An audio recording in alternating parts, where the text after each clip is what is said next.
trinxat de la Cerdanya amb botifarra negra. La mare que em va parir. Oli López! Començarem pelant les patates i les partirem en trossos mitjans. Traurem les fulles exteriors i retirarem els talls de la col. La tallarem a trossos i reservarem.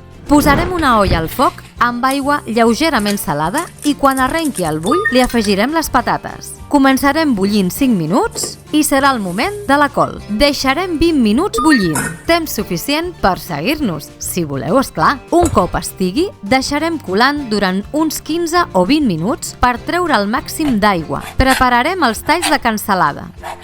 Picarem finament els grills d'all, vigileu els dits, i pelarem la nostra botifarra negra per fer uns dauets.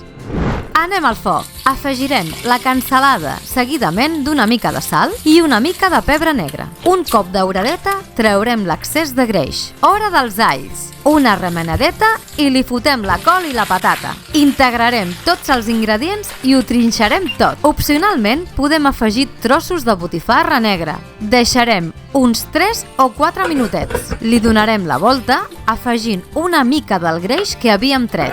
Ara deixarem uns 5 minuts. Tornarem a donar la volta i ja ho tindrem. Salut i bon menjar!